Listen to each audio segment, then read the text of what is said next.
and cannot be so divided or quantified. And it's a crucial mistake to think that they're the same thing. Now, Leonard W. Doob of Yale University, he talks about propaganda. He says that propaganda is a systematic attempt by an interested individual or individuals to control the attitudes of groups of individuals through the use of suggestion, and consequently to control their actions. Okay, so that's just a basic dictionary definition. J.A.C. Brown says that it comes from the word propagare, which means the gardener's practice of pinning the fresh shoots of a plant into the earth in order to produce new plants, which will later take on a life of their own. So propaganda is the taking of something and the planting of it in a soil and the cultivating of that over time. A gradual process. Daniel Goleman in Emotional Intelligence says, research has shown that in the first few milliseconds of our perceiving something, we do not only unconsciously comprehend what it is, but we decide whether we like it or not. The cognitive unconscious presents our awareness with not just the identity of what we see, but an opinion about it. Our emotions have a mind of their own, one which can hold views quite independently of our rational mind. That's right, the body, the mind, and the heart have a separate intelligence, and these ad men know when and where to talk to each one. Sometimes they know this won't work when you talk to the intellectual form of intelligence. Let's relate more to the body intelligence with this advertisement. Or no, wait, let's go for the heart on this one. But believe it here that the experts know that the unconscious is completely aware of the minutiae of advertisements, and in milliseconds can receive the entire message that's being transmitted. Gene Kilborn says that only 8% of an ad's message is received by the conscious mind. The rest is worked and reworked deep within the recesses of the brain, where a product's positioning and repositioning takes shape. And of course, let's not forget the subliminal aspect of this, the stuff we don't see. Subliminal perception was mentioned as a possibility by Aristotle, and the philosopher Leibniz dealt at length with the possibility of minute perceptions that are little noticed, which are not sufficiently distinguished to be perceived or remembered, but which become known through certain consequences. Leibniz said, "It is a great source of error to believe that there is no perception in the soul besides those of which it is conscious." So from the earliest times, Leibniz was writing in the 17th century, in the 1600s, and he was completely aware that the things that you see, the conscious mind only perceives the most, the minutest part. The brain is, after all, known to be an exclusionary mechanism. What would happen if we were able to see all and hear all that was around us? So the ad men make use of that fact, and they want to bypass the normal drives and the normal sensor and communicate to our unconscious mind, which is about 99-point-something% of our waking consciousness. But it's behind the veil of ego consciousness. Yes, it's old techniques, but with new names. The techniques that are being used from the ivory towers today are known by different names, like telehypnosis and metacontrast, hemisync, synesthesia, and embedding. But they're old names, they're new names for very old mind-controlled techniques. And what's the consequence? What comes out of it all? Well, groupthink, subservience, endless dialectical divisions, fashionable allegiances, which of course change when the fashion changes, implanted associations, escapism, that's like fantasy into reality, inflated personas, and excessive eroticization. Let's just take one of those, the endless dialectics. Has anyone ever noticed that if you have Levi's, you have to have Jordache? If there's a Coke, there will be a Pepsi. There's always the rivalry going on, and that rivalry is found everywhere. But it's by design, East versus West, Russia via the USA. You can't have Letterman, but on the other channel is Leno. If you're going to have rockers, you've got to have mods. If you have gay, you have to have straight. We're living in a world of dualism. Dualism is a healthy thing, but when it's designed, put in front of us, so we're thinking in terms of allegiances. Our allegiances are being made for us. There's really no difference between the two cigarettes, Camel and Marlboro, but there's a big difference to you from a point of view of identification.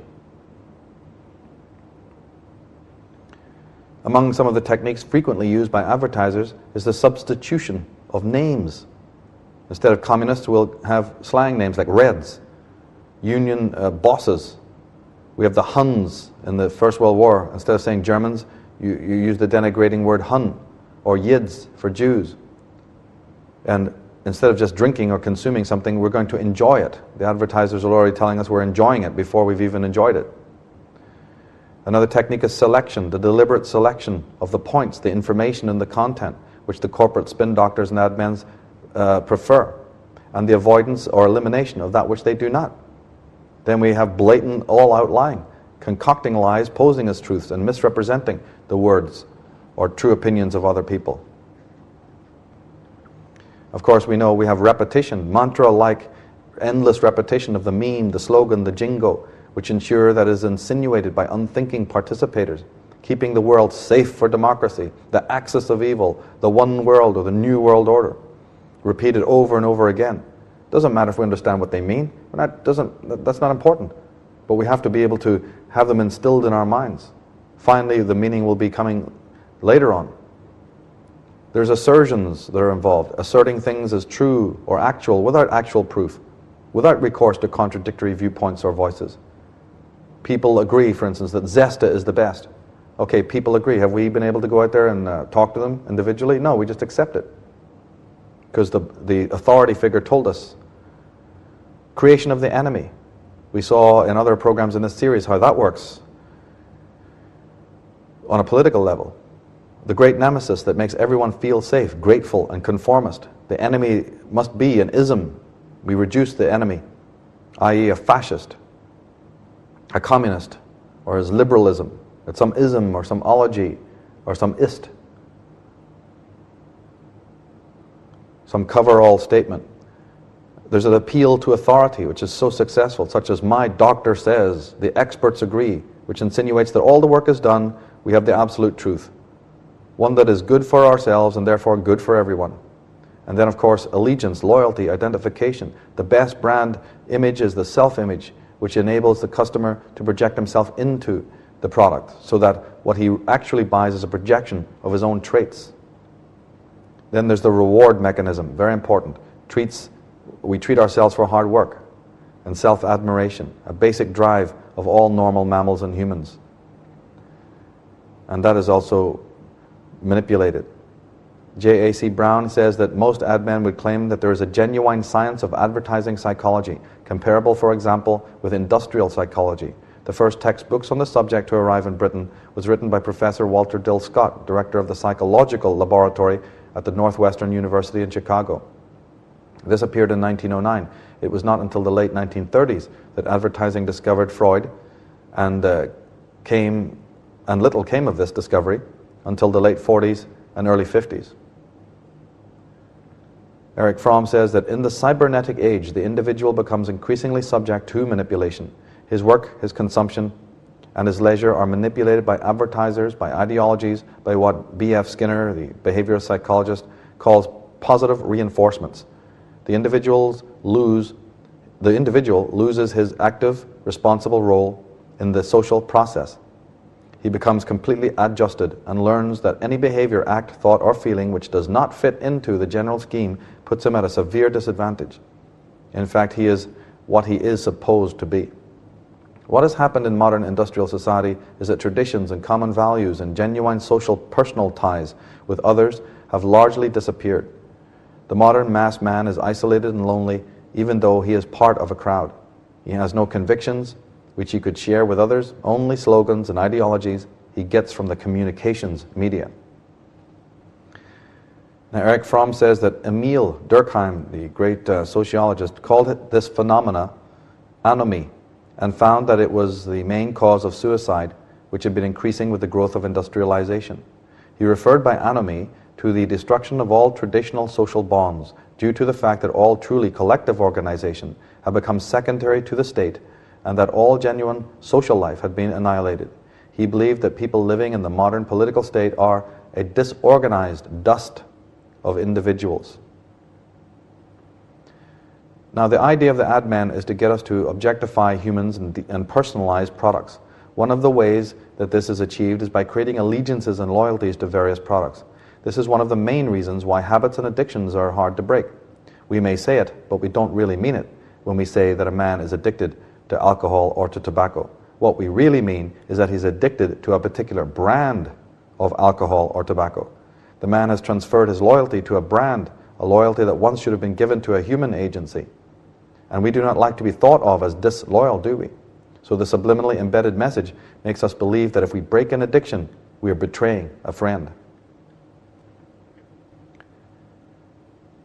Advertising corrupts relationships and then offers us products, says Jane Kilbourne, both as solace and as substitutes for the intimate human connection we all long for and need. Most of us know by now that advertising often turns people into objects.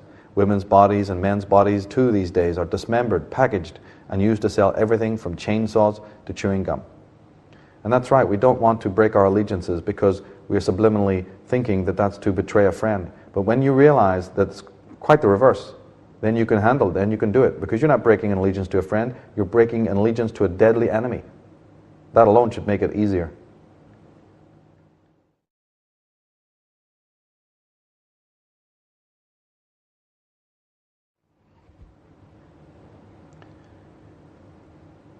In an ad for Eastpak, the ad shows a guy on a date with a beautiful woman with his backpack on the back of his chair. The ad says, "Who says guys are afraid of commitment?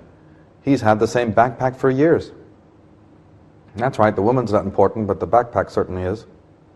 "That truck saved my life," says another ad. And an ad says, "Touching is good. Only thing is, it's not for a human being, it's for some technical gadget that's being fawned over."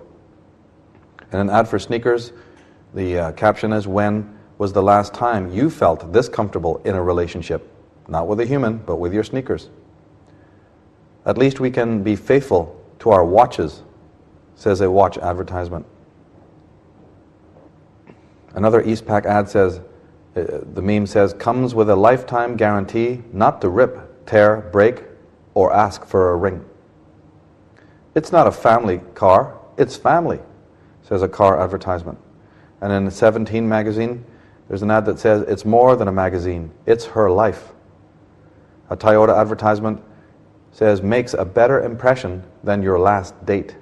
So again, the whole idea is that humans are fallible, humans are stressful, your relationships with them are problematic, but don't worry, we're going to give you all that harmony, all that certainty, all that comfort and security from a product, from a car, from a metal object, or from a ring.